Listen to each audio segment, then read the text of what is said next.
languages a curse or a blessing?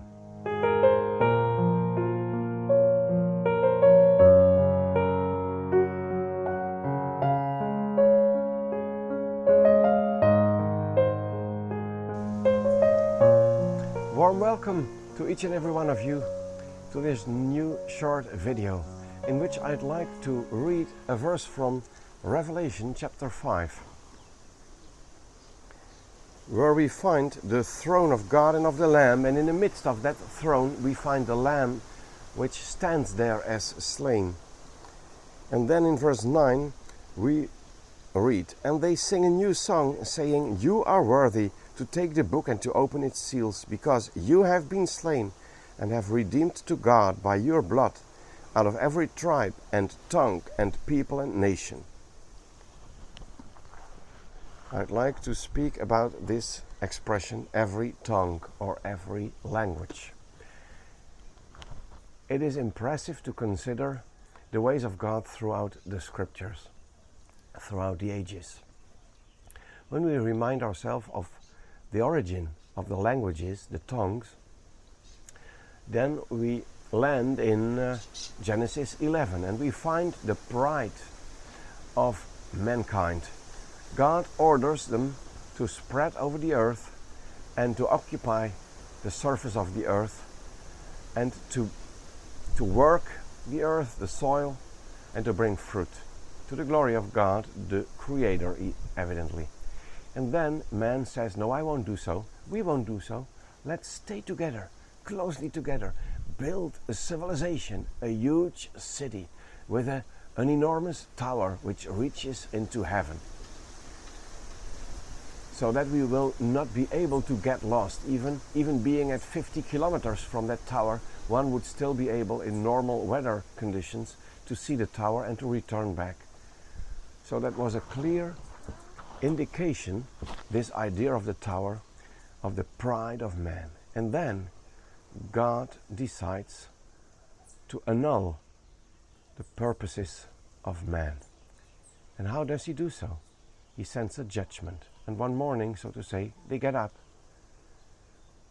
And I think in the proper family, they still could understand one another, because God doesn't like to disperse and divide families.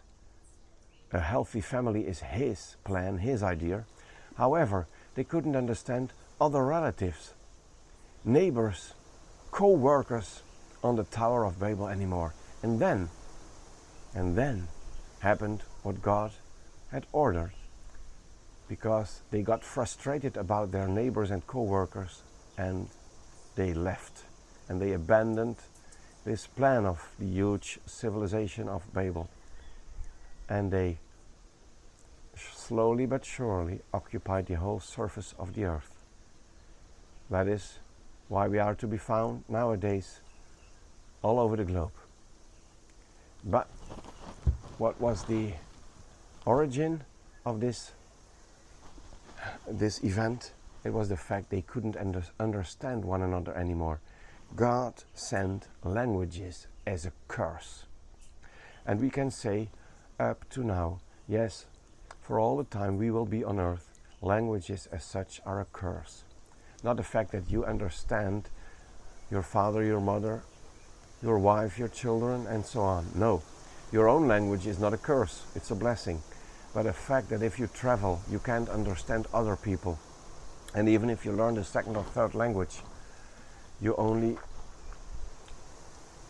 manage it in part, which means you cannot say everything in other languages which you would like to say in your own language. You cannot understand the fine details of tone and vocabulary and so on. And most of the over 6,000 languages on earth you will never understand. So we see that languages as such are a punishment, a curse. And even in Acts 2, when the disciples started to speak in various languages, it was a curse and not a blessing, not at all for the Jews. So we find even nowadays languages to be a curse. And still we find when we come to Revelation 5, we find people from every ethnic group, from every tribe and people and nation, but also from every tongue, from every language group. There will be redeemed ones around the globe. Even if nowadays in North Korea the gospel is forbidden, the Lord takes care to save people there. Even if there are still tribes who as such have not been reached, but Revelation 5 says from every tribe and tongue there will be redeemed ones around the throne, giving glory, honor, majesty, riches, power to the Lamb who was slain.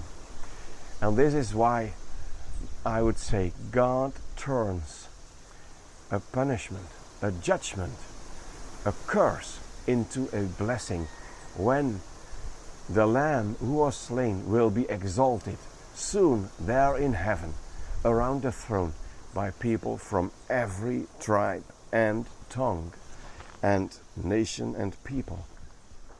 And this is very impressive, beloved brother, sister in Christ, because then we don't read about translation, we don't read about anything else but one voice being raised to the glory of the Lamb. Then those from all languages, from all tongues, will harmoniously, in unity, give glory to the Lamb. And that is so impressive. And thus we see that God turns even every language, or every punishment into an opportunity to glorify Himself and His Son, the Lamb who was slain. Isn't that marvelous? Let us render glory again and again to that Lamb who was slain. And even now on earth we do so with redeemed ones from every tribe and nation, from every people, from every tongue. But then we will do so all together in one place, in harmony.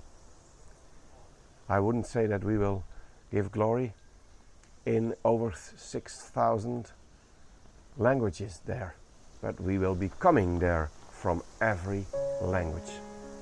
And that is marvelous. It is impressive. Let us give glory and exalt that Lamb whose work results in such a wonderful consequence. People from every tongue being together to glorify and honor the Lamb who was slain. What a victory of Christ.